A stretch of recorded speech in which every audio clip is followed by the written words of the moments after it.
Night. Thank you, and welcome to my Whammy Award-winning show. His name is Pat McCurdy, and last week Monday he won the Whammy Award for Best Stage Performer. McCurdy is something of a Milwaukee institution. His audiences are fiercely loyal.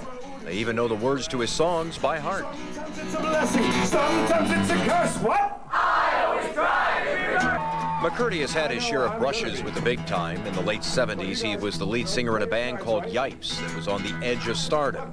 And recently, he graced the cover of Wisconsin Magazine. Ladies and gentlemen, guitar fireworks.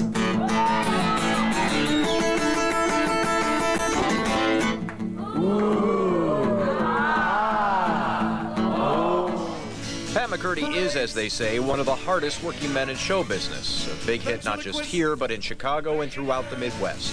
He's smart, witty, and one heck of a musician. We'll meet Pat McCurdy next on Sunday Night. Hey, where's Mike? Where's my man Mike? Yeah! Oh, he only works on Thursdays and later. Watch this. Because you know what? During the day, he's a carpenter.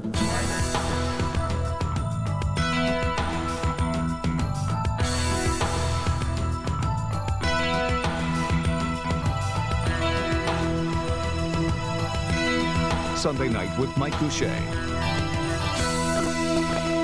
And welcome again to Sunday Night, and our guest tonight is Pat McCurdy, who is a familiar face, I'm sure, to a lot of folks. I mean, Pat, you're playing, how many days out of the year do you play? Last year, we played 347 shows on 311 nights. So are you tired? Let's begin there. Most of the time.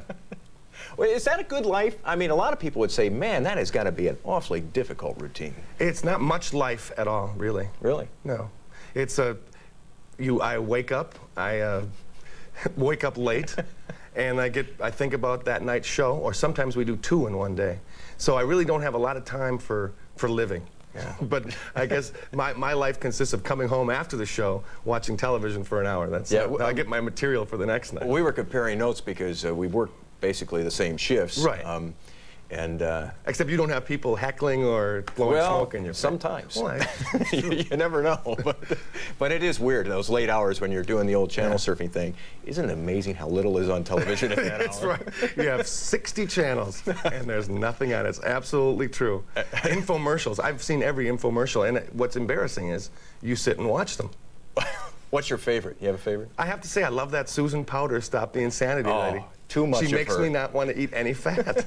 It works, though. So. Did you know that there is fat in ham? I mean, that was one of the things that she told me I had never thought of. Well, you gotta figure. That's what she's there for, though, Right. to help us out. She's helping us late at night. Do you draw on that kind of stuff for your material at all? All the time. I guess that's the kind of thing. I get a lot of magazines. I get a lot of culture. And that's one of the things I use for inspiration. How it comes out in the end doesn't necessarily reflect. You know, I don't sing a song, oh, that infomercial. I don't do that kind of stuff. But maybe a little phrase I'll hear, something like that'll, set something off. Well, let's practice some of the old classics, shall we? Frosted Lucky Charms. Magically delicious. I believe in crystal light. 'Cause I believe in me. In the land of Dairy Queen. We treat you right. Feeling good about yourself. Feeling. Carefree. Who wants tried it? You said Pat has been performing solo for what, about 5, 6, 7 5 years years now? now. 5 years now? And, but I saw him back in Madison, back in the late 70s with a band called Yipes, which had some commercial success. Sure. At a show at a bar called the Church Key, which I'm not sure the Church Key is still there. And you were the opening act for Steppenwolf, and or a version of Steppenwolf. I think they had like one original member who'd sat in with the band for 10 minutes in '68, Were those good days? I mean, did you enjoy kind of that flirtation with the major national success more than what you're doing now, or is this more satisfying? I have to say that what I do now is much more satisfying. One, because I have complete control. I don't have to. When we had a record contract, and I was 23, and it was like a limo ride. Yeah. Was ecstasy. It was like, I've made it. I'm in a limousine. And we would be in New York, and we'd see Andy Warhol walking down the street. And it's like, oh, are we special? Yeah. But then again, you had guys saying, well, you should do this, or suggesting, you should do this with your music, Pat. And after a while, it's like really frustrating. And of course, we did it. We didn't follow our instincts. And now, that's all I do is like, it's completely instinctual, you know. That's got to be a much better experience for you. I mean, it's much more satisfying. Yeah, I would imagine. You know. We've got, Pat has a guitar with him, and we're not using it just as a prop all night. He'll actually play it for us here. I wanted to ask you to do something from well, when people see you at the Celebrity Club, or you can do whatever you want to do. But I'd like to, start the show tonight with a number of some Sure. kind. I'm going to do a song that was inspired by infomercial. How's All that? right, How's that for tying in? Hey, that's what we're perfect talking segue. about? Okay. Every morning when I look into the mirror, I see living proof of all my wasted youth. I sing this little song, it helps me to be strong, and all my suicidal feelings drift away. I am wonderful. I'm so wonderful. I'm a breathtaking view, a dream that's come true. It's true. I am wonderful. Yeah, I'm feeling wonderful right now. Because every day I go to work and I want to die.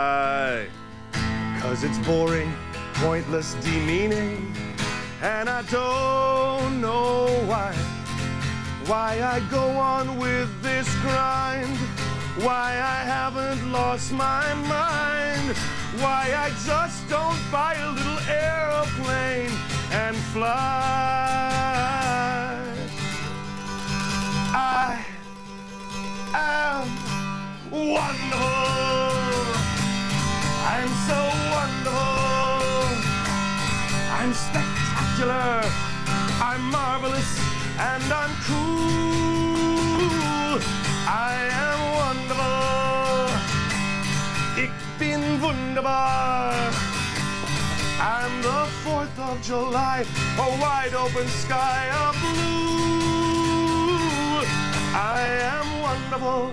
I'm the nearest thing to perfection that mankind has ever known.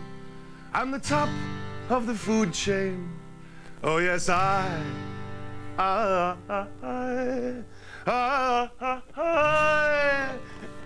am wonderful.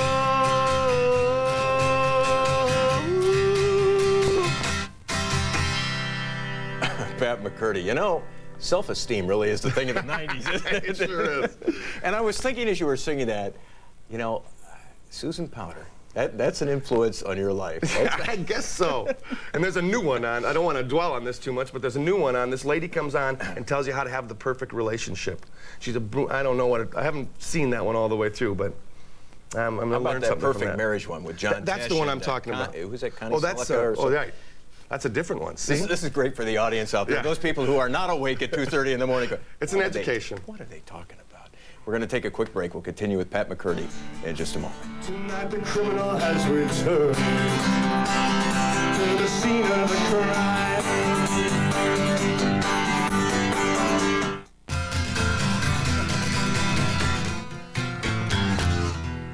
Welcome back to Ballet Folklorico, and Pat McCurdy is our guest on Sunday night. Do you love that stuff on demand when we request that you play? I mean, is that fun for you, Pat? Yeah. Well, kinda, yeah. Let's talk about your audience for a bit, because you have an enormous appeal with people in their 20s, and yet you're a guy like me in our late 30s. What's the connection there? Don't ask me. I have the weirdest audience that way, because I'll play in Green Bay and there'll be all ages. I've played, I do this thing called Tribute to the 80s, where I just take 80s songs and string them together. In Green Bay a couple of weeks ago, I said, I can't do Tribute to the 80s here because there's too many people actually in their 80s in the audience. They won't get it. But so in Chicago, I have more of a late 20s crowd, early 30s, people who are working and maybe doing quite well, but still single. And in Madison, of course, I have predominantly early 20s. Yeah. And for some, I'm a little cynical, but I also have a very optimistic, I think, point of view to everything I do. I'm not angst-ridden. Or depressive. You think that characterizes a lot of your audience? I mean, they're basically optimistic, but they're a little cynical about the way the world is and the future and all of that? I think everybody's a little cynical now. It just depends on what kind of attitude you have in facing, what seems like insurmountable odds. If you really dwell on it, you'd think, oh, tomorrow the world's done. Yeah. But if you look at it and kind of go, well, I'll be doing okay, I'm all right, I'm happy. I'm gonna spell it out for you. I'm gonna spell it out for you, yeah. I'm gonna spell it out for you. Then I'm gonna tell you how I feel. I'm gonna tell you how I feel, yeah. I'm gonna tell you how I feel. H-A-T-E-Y-O-U. H-A-T-E-Y-O-U. And you. H-A-T-E-M-E too. H-A-T-E-Y-O-U. Wow!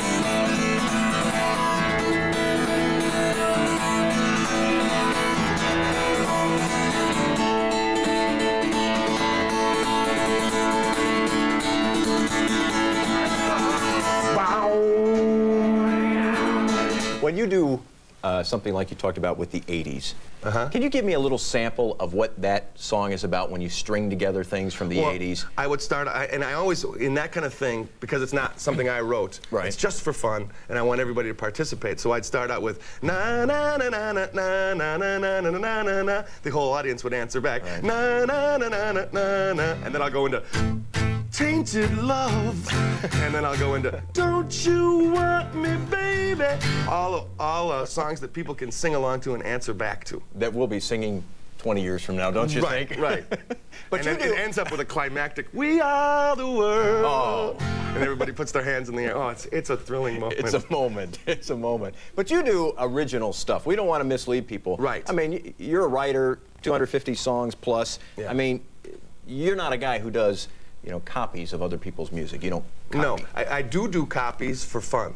I do a similar thing called the key of G.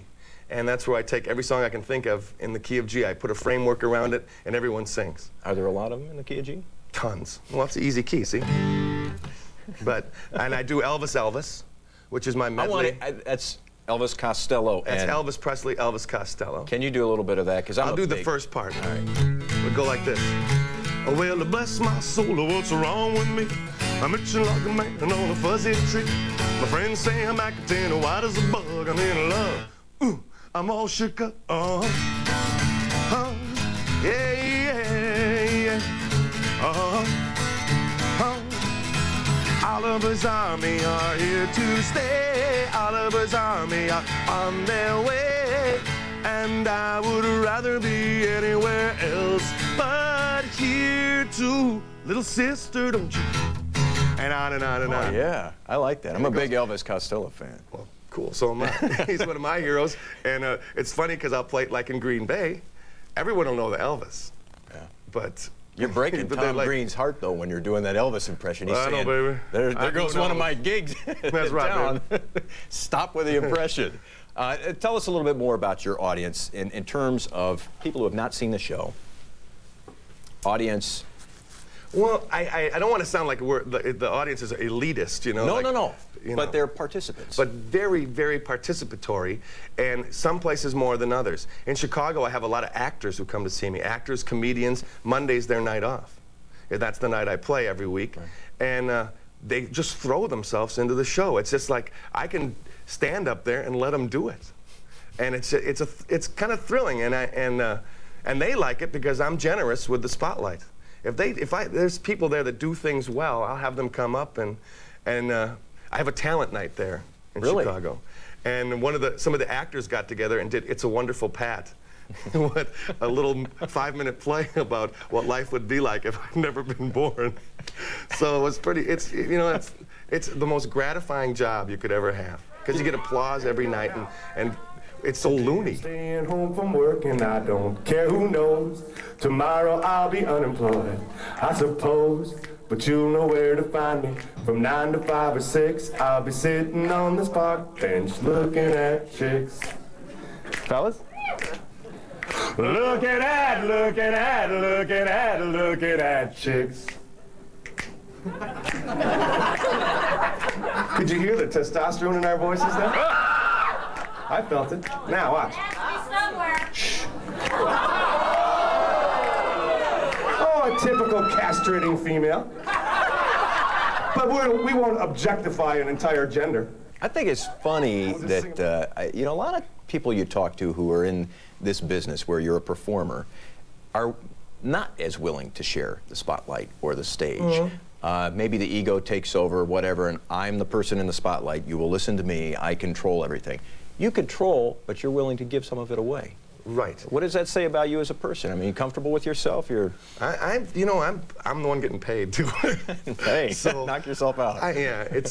I don't know what would say about myself. I just want things, especially when you play as much as I do. I want new things to happen because, as we said before, I don't have much life actually outside. Well, I have a life, but not much time.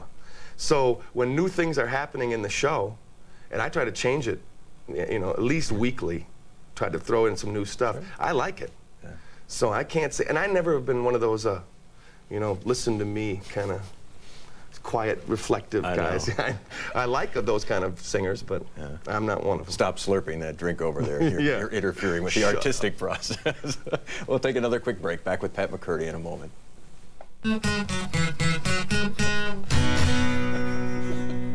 Pat McCurdy is our guest on Sunday night. And Beethoven. And a guy who obviously does not suffer from a sense of self-importance. Well, okay. But anyhow, we were talking during the break about the music business today, though. And one thing you do see is a lot of people out there making substantial sums of money, Pat, who seem terribly impressed with themselves, who seem to think their message is so important. As somebody who has experienced sort of both sides of this, does it strike you as pomposity? Well, that always has struck me as pomposity now and before. The message is just different now, and they have so many ways to make it seem more important. Yeah. But one, by putting it on television. Television is the most important communicating device we have, and what's MTV? It's just images that you're supposed to accept. So I don't know. I don't understand why everyone's so serious right now, though. You opened for REM. For example, a band that obviously is achieved. This is when they were just their first album. And then the front guy is a guy by the name of Michael Stipe, who is, I don't know, very sort of into his own little world. And you've written a song about him? Yeah. It's not ultra flattering either. But I remember part of that was because when we opened for them, even years ago when they were starting out, they were wearing ripped up clothes, and to play the show, they went into these trailers at Summerfest and changed into different ripped up clothes. So it's like, oh, I don't know, you guys. Just jump on stage and start playing. But I don't have, REM, I love a lot of their stuff. I have to say that I like the songs. It's just when they get too serious and too, I don't care that much about Michael. That's the thing. Okay. And I would hope that people wouldn't care that much about me, actually. Right. Can you do maybe just a little bit of the Michael Stipe song? This is a song about Michael Stipe. He's an artiste of a different stripe. He's the sensitive, silent type. And no one can brood like Michael Stipe. Let's brood. Does he know you do that song? No, but a fan of mine, her brother works with the drummer from REM's brother and sent him the CD, so maybe someday. Well, maybe he has a sense of humor about it, too. I would hope so. Yeah, maybe. He's rich enough, Come on, lighten up. I mean, it's a song. How do you classify yourself? I know musicians hate that, and I've seen you say that it's an entertainment extravaganza. Right. Is that accurate? Or I call myself a cabaret now, because there's a little bit of everything, Yeah. I guess that's a bad description for people, but it's not strictly music, and it's not. I certainly don't tell one-liners and jokes, but it's funny, and people participate. But it's not like a folk hootenanny or anything. I don't know. And you're successful at it. And one of the things that we talk, and I mean financially successful too. We talk to musicians who not as much as they might have said in the newspaper. Okay. That was a little high. There was an article that said, substantial sum of money, but enough to make a good living at it. Right.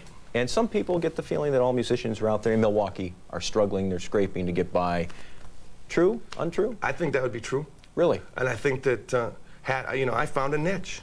And I work my butt off, too. Cabaret, Right. consisting of Pat McCurdy. Liza Minnelli, Liza with a Z. Pat with a P. How long do you want to do this sort of thing where you're doing the solo act? I know you're playing with other bands too, but Yeah, I have my band, too, so. how long do you want to do this though, where you relate to the audience 1 on 400 or whatever? I don't think that what I do is age specific. Blues guys do it till they're 100 years old. And as long as I can stand up, this would be a good thing to do, I think. It's kind of a fun life. Yeah, it sure is. So, All right. I wanted to have Pat close with a number tonight, or at least a partial number, that television time thing. But I just wanted to say before we do that, thanks a lot for being here. Very quick half hour. Enjoyed it. We want to go for another hour. Where's part two? Yeah, back with part 2 of Pat McCurdy. Thanks for staying up late with us. I'm Mike Gousha. We'll see you again tomorrow at 5 and 10. Thanks, Mike. All right. I don't need money. I don't need friends. I don't need a woman. Well, maybe now and then. And I don't have to act like regular people do. I don't wear shoes, 'cause I'm artistic. I'm an artist, and I'm much better than you. When I was a baby, my mama said to me, "Oh, little Patrick, you're a genius." And I believed. And she said, "I'll protect you from the nasty old world outside, give you a place to hide, 'cause you're artistic, you're an artist, you're artistic, through and through, ha, ha, ha, ha, ha. I'm artistic, I'm an artist, and I'm much better than you. And the feelings that I feel are felt with much more feeling.